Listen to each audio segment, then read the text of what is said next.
Hello friends, welcome to Code Meta channel. इस video में हम बात कर लेते हैं कॉन्फ़िगरेशन की। जो टेलविंड की हमने कॉन्फ़िगरेशन फाइल देखी, वो किस लिए होती है और उसका यूज़ क्या है। चलिए चलते हैं हमारे विजुअल कोड एडिटर में।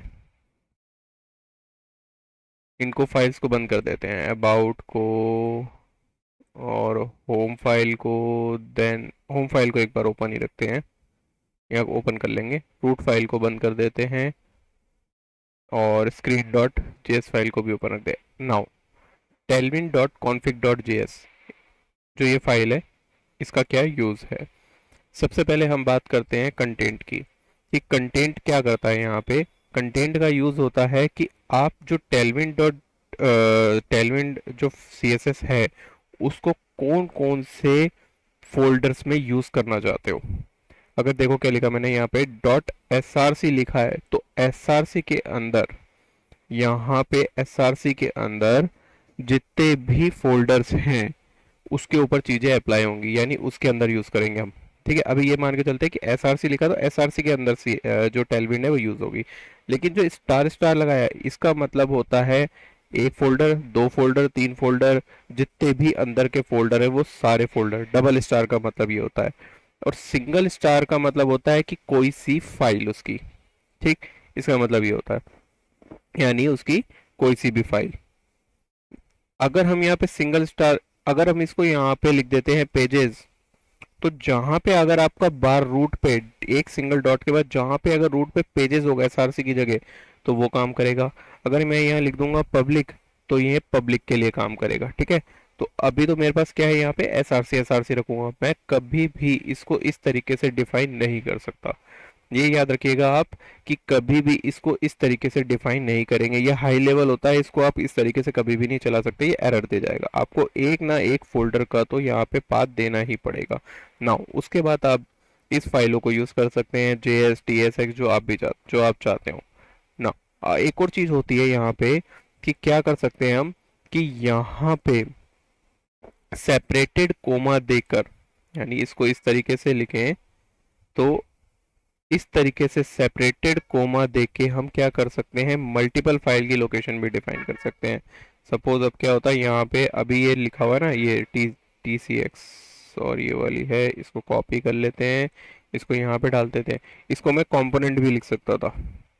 ठीक है, तो आप इसको अपने हिसाब से फोल्डर्स को चेंज कर सकते हैं, चाहो तो सिंगल में लिख लो, चाहो तो मल्टीपल में लिख लो। देखो अभी क्या कर रखा है मैंने, SRC बार रूट का ही ले लिया, तो इसीलिए क्या किया, इसको रूट से ही चलने दिया, कोई चेंज नहीं किया, यानी मेरे को अंदर के फोल्डर की नीड ही नहीं पड़ी। तो मैं इसको सेपरेटेड कॉमा के साथ मल्टीपल बार भी डिफाइन कर सकता हूँ। ये तो रही भाई कंटेंट की बात।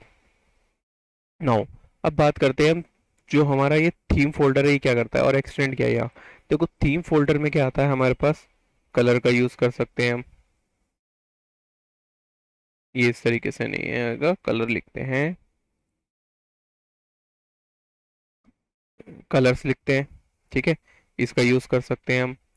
नाउ इसके अंदर हम फॉन्ट फैमिली का यूज कर सकते हैं।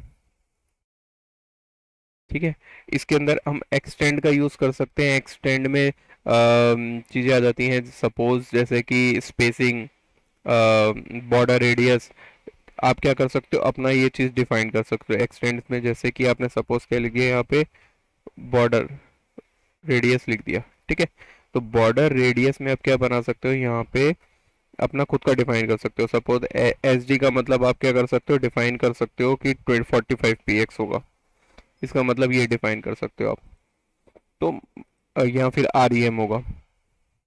तो एक तरीके से यहाँ पे एक्सटेंड का मतलब ये हो गया कि अपनी खुद की कस्टम जो, अगर आपको चीज़ें बनानी है, वो तो क्या है, थीम के एक्सटेंड में डालनी पड़ेंगी, कस्टम अगर बनानी है तो।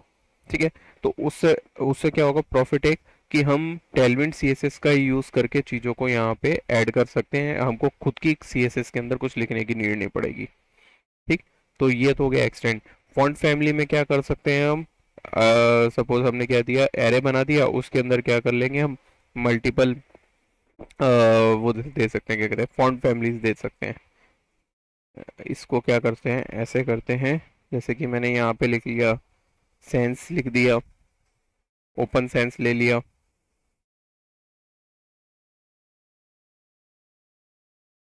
ठीक है, ओपन सेंस ले लिया, और अगर दूसरा कोई फॉन्ट यूज़ करना है तो सेपरेटेड कॉमा लगा के दूसरा फॉन्ट भी यूज़ कर सकता हूँ, यानी मल्टीपल फॉन्ट यहाँ पे हम यूज़ कर सकते हैं।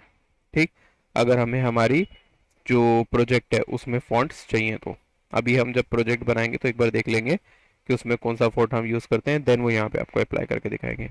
कलर्स के अंदर हम क्या कर सकते हैं, यहाँ डिफरेंट डिफरेंट कलर दे सकते हैं, यानी की और वैल्यूज़ यहाँ पे डिफाइन हो सकती है उसकी। कैसे, कलर्स के अंदर हम क्या करेंगे, यहाँ पे लिखेंगे पहले तो रेड कलर लिख दो, और इसकी वैल्यू को हम यहाँ पे डिफाइन कर सकते हैं सेपरेटेड कॉमा के साथ। यहाँ पे सपोज हैश और उसका हैक्स कोड लिख दिया जो भी आपको चाहिए। नेक्स्ट इधर आ जाएगा, तो ये क्या हो जाएगा कि यहाँ पे कलर कोड आ जाएगा। सपोज जैसे कि ब्लू और पर्पल का कलर कोड हमको देना है, तो हम क्या कर सकते हैं, इस तरीके से यहाँ पे लिख सकते हैं। ठीक है, और अगर फॉन्ट फैमिली देनी है तो फॉन्ट फैमिली में भी किस तरीके से कर सकते हैं हम, देखो सेंस और सेरिफ का यूज़ कर लेते हैं यहाँ पे लिख देते हैं सेंस और सेरिफ। ठीक है, नाउ कलर हमने ये डिफाइन कर लिया। अब एक्सटेंड के अंदर हमने क्या ले लिया, हमने बॉर्डर रेडियस और स्पेसिंग भी ले ली। क्या कर देते हैं, ये लिख देते हैं। ठीक, इस चीज़ों को लिख देते हैं और ऊपर हो लिया, सेव करते हैं एक बार। अब देखो ये बिल्ड कर रहा है कुछ। ठीक, now style dot C S S में चलते हैं, index dot C S S में, सॉरी यहाँ पे आ गए। यहाँ पे तो हमें कुछ मिलेगा नहीं, यहाँ पे मिलेगा हमें नेटलिस्ट फोल्डर में आउटपुट मिलेगा, और ये ऑप्टिमाइज्ड है। तो हम क्या करते हैं, अब एक बार x9 लिख देते हैं, 96 rem लिखते हैं, और हमारे होम डॉट जेएस में चलते हैं,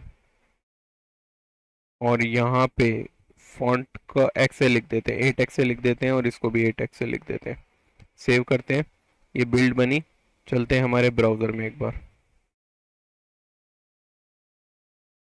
यहाँ आते हैं तो देखो इसका मतलब क्या आ गया, ये हो गया बहुत बड़ा हो गया। अब ये देखो,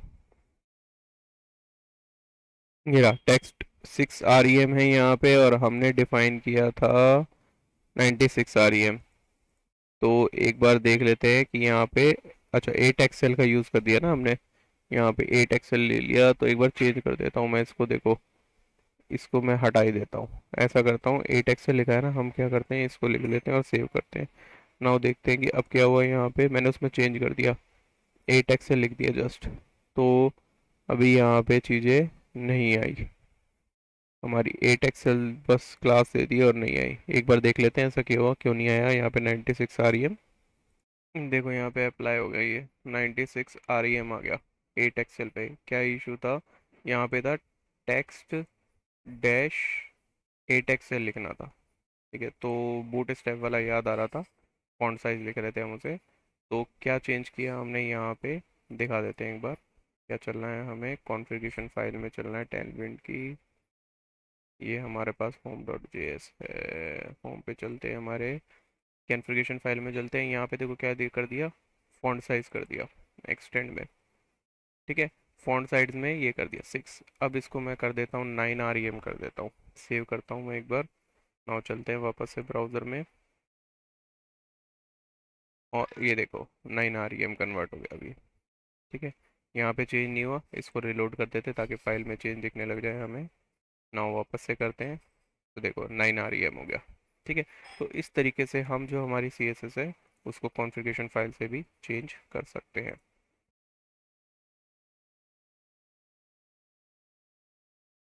यहाँ से।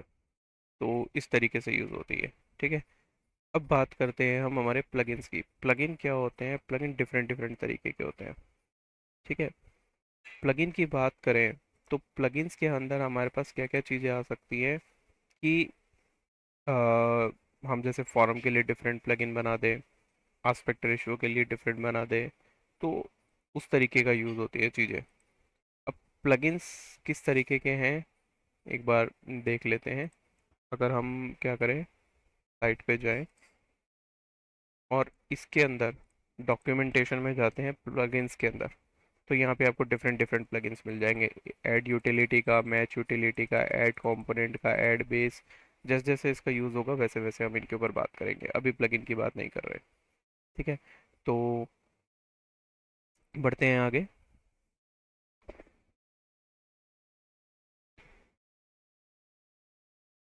क्या किया हमने, यहाँ पे प्रीफिक्स का यूज़ कराया हमने, तो देखो ये कोड अभी हट गया है हमारा। ठीक है, साइट हमारी लोड हो रही है। कैसे किया हमने प्रीफिक्स का यूज़, वो देख लेते हैं एक बार। टेलविंड की कॉन्फ़िग फाइल में जाते हैं हम। यहाँ पे हमने क्या किया, prefix T W L dash कर दिया।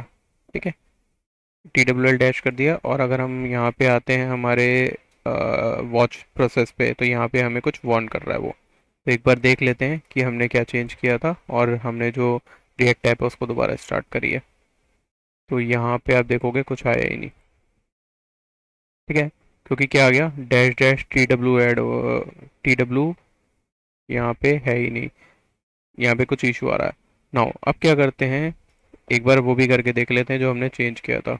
चलते हैं कॉन्फ़िग फाइल में, होम पे आते हैं, इसको करते हैं हम T W dash T W L कर देते हैं।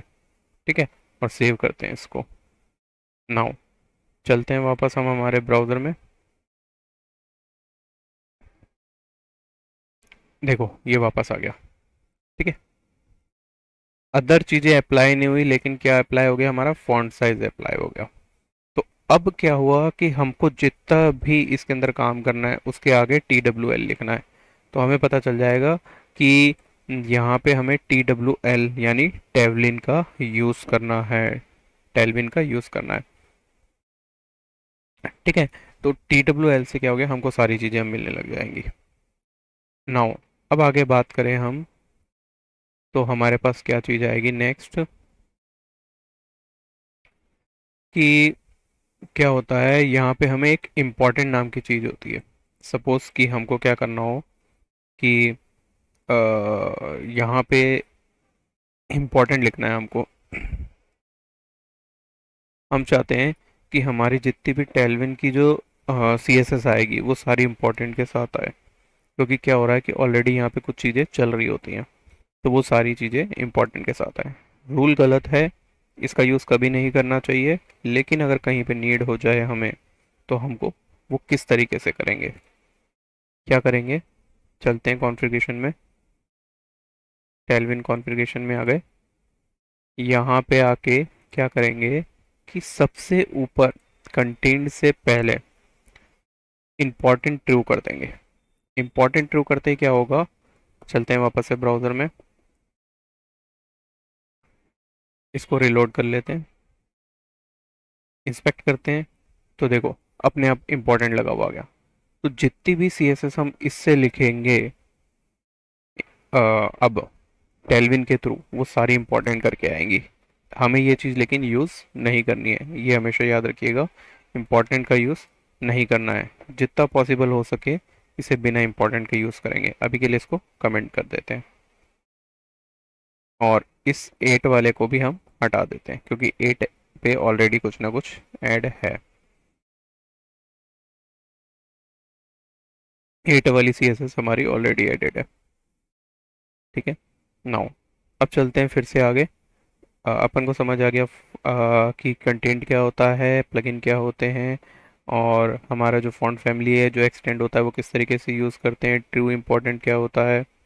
प्लगइन की बात हम आने वाली वीडियोस में करने वाले हैं। इसके बाद हम बात करते हैं अब हमारे कोर प्लगइन्स की, कि कोर प्लगइन में हम क्या क्या चीज़ें यूज़ कर सकते हैं। एक कोर प्लगइन नाम की चीज़ होती है हमारे इसके पास टेलविन में। तो टेलविन में उसको किस तरीके से यूज़ करते हैं, कि यहाँ एक कोर प्लगइन लिख दिया। ठीक, अब इस कोर प्लगइन में क्या कर सकते हैं हम, कि कोर प्लगइन के अंदर हमको मार्जिन यूज़ करना होता है, पैडिंग यूज़ करना होता है, बैकग्राउंड कलर यूज़ करना होता है, या कुछ और तरीके की चीज़ें यूज़ करनी होती हैं, तो हम उनका यूज़ कर सकते हैं। कैसे, कि सपोज़ हमारे पास साइट के अंदर हमको सिर्फ रिक्वायरमेंट है मार्जिन की, तो हम उसका यूज़ करेंगे। अगर हमको पैडिंग की रिक्वायरमेंट है तो हम पैडिंग यूज़ करेंगे। इसके अलावा और कुछ भी जो कोर प्लगइन है उसके थ्रू कुछ भी अपडेट नहीं होगा यहाँ पे। तो इससे क्या होगी, हमारी जो टेलविन है वो भी कम हो जाएगी। ठीक, चलिए चलते हैं ब्राउज़र में एक बार, अब देखते हैं क्या हुआ यहाँ पे। हम यहाँ पे आए, रिलोड किया, तो देखो क्या होगा कि इस पे डिफ़ॉल्ट वाली भी नहीं आ रही। ठीक है, डिफ़ॉल्ट वाली भी बंद हो गई, फॉन्ट्स भी बंद हो गए, वो भी बंद हो गए। एक बार के लिए मैं प्रीफिक्स को भी क्या करता हूँ, कमेंट कर देता हूँ, ताकि हमारा डिफ़ॉल्ट तो चले, कुछ तो चले यहाँ पे। लेकिन यहाँ पे देखो मेरा फॉन्ट भी काम नहीं कर रहा है। ठीक, ऐसा क्यों हुआ? क्योंकि हमने क्या किया, वहाँ पे मार्जिन और पैडिंग लिए जस्ट।